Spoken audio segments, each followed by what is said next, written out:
उत्तर प्रदेश में साल 2026 में होने वाले ग्राम पंचायत चुनाव को लेकर प्रदेश के ग्रामीण इलाकों में अभी से सियासी सरगर्मियां तेज हो गई हैं और इस वक्त सबसे बड़ी खबर आरक्षण की नई सूची को लेकर सामने आ रही है। राज्य के कोने कोने में इस बात की जबरदस्त चर्चा है कि इस बार पंचायती राज विभाग आरक्षण की प्रक्रिया में आमूलचूल बदलाव कर सकता है, जिससे कई दिग्गजों के चुनावी समीकरण बिगड़ना तय माना जा रहा है। गाँव की चौपालों से लेकर शहर के गलियारों तक हर जगह सिर्फ एक ही सवाल तैर रहा है कि इस बार उनकी गाँव की सीट किस श्रेणी के खाते में जाएगी और क्या वर्तमान प्रधान दोबारा चुनाव लड़ पाएंगे या फिर उन्हें इस रेस से बाहर होना पड़ेगा। उत्तर प्रदेश पंचायत चुनाव 2026 में होने वाले संभावित बदलावों की बात करें तो इस बार चक्रीय अनुक्रम यानी रोटेशन प्रणाली को और भी कड़ाई से लागू किए जाने की संभावना जताई जा रही है, जिसके तहत उन सीटों पर विशेष नजर है जो पिछले कई चुनावों से एक ही श्रेणी के लिए आरक्षित थीं या फिर लंबे समय से सामान्य श्रेणी में बनी हुई थी। शासन स्तर पर इस बात पर मंथन चल रहा है कि अनुसूचित जाति, अनुसूचित जनजाति और पिछड़ा वर्ग के साथ साथ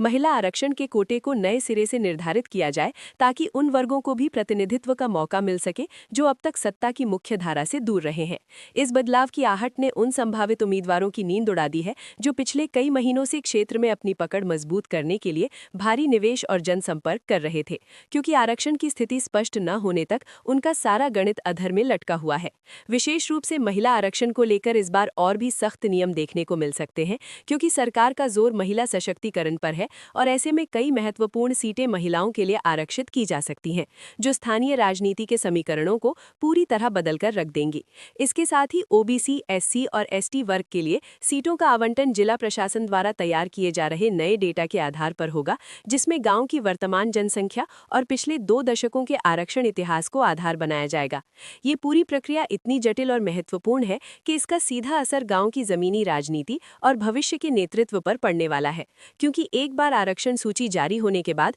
कई पुराने चेहरों को अपनी जगह नए चेहरों को आगे करना पड़ सकता है। गांवों में इस वक्त भारी हैरानी और संशय का माहौल बना हुआ है, क्योंकि लोग ये समझ नहीं पा रहे हैं कि क्या इस बार उनकी सीट सामान्य रहेगी या फिर उसे किसी विशेष श्रेणी के लिए आरक्षित कर दिया जाएगा, जिससे वहां का पूरा राजनीतिक ढांचा ही बदल जाए। इस पूरे घटनाक्रम और आरक्षण के पेच को समझने के लिए प्रदेश भर की नजरें अब पंचायती राज विभाग के आधिकारिक दिशा निर्देशों पर टिकी हुई हैं, जो आने वाले समय में स्पष्ट करेंगे कि चुनाव की असल रूपरेखा क्या होगी। अगर आप भी उत्तर प्रदेश पंचायत चुनाव 2026 से जुड़ी हर छोटी बड़ी अपडेट और आरक्षण सूची से जुड़े बदलावों को सबसे पहले और विस्तार से जानना चाहते हैं, तो हमारे इस वीडियो को लाइक जरूर करें और चैनल को सब्सक्राइब करने के साथ बेल आइकॉन दबाना बिल्कुल ना भूलें, ताकि कोई भी जरूरी जानकारी आपसे छूट ना पाए।